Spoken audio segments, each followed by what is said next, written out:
I'm back here now in the studio with Steve Kenneally from Acting Out.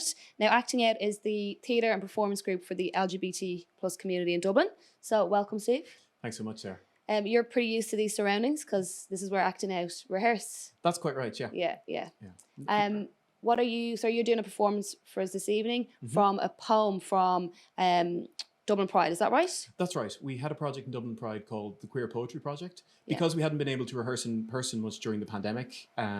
Partially to combat the isolation, partially to, do more active work. Yeah. We got poems from queer creators and created films of us performing them and broadcast them as part of Pride. So I'm doing one of those poems for you here tonight. Amazing.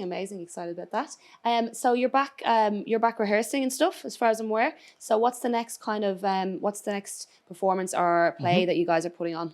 So we have a play coming out called Best Served Cold in Theatre 36 at the Teachers Club. That's in the third week in November. Amazing. And we're doing rehearsals open to the public come January.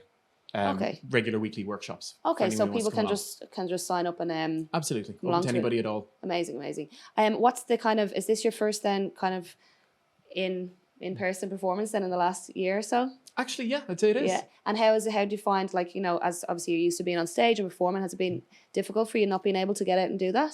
Yeah, well, less than missing the performance, I missed the connection with the other actors. Of course. And what as regards Acting Out, how long have you guys been running? Has it been going around quite a while? More than a decade at this point. Okay. A very active group, and it's been so exciting to be part of it and make those connections with the members of the LGBTQ community. How long have you been with them yourself? 4 years now. Okay, amazing. All right, well, whenever you're ready, we'll be excited to hear your poem. Absolutely. Thank you so much. Thank you. I'll grab that off you. Thanks.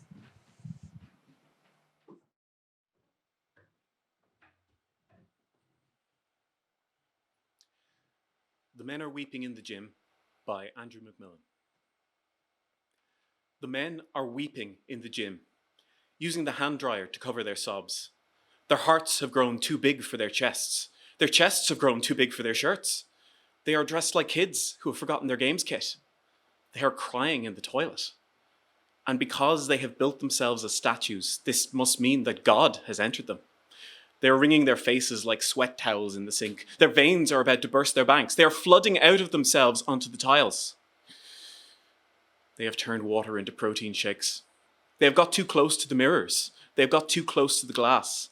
And now they are bleeding in the pools of their own faces, the lines of them at the decline press, the bicep curl, waiting, staring straight ahead, swearing that the wetness on their cheeks is perspiration, that the words they mutter as they lift are meaningless, that they feel nothing as the muscle tears itself from itself, that they don't hear the thousands of tiny fracturings needed to build something stronger.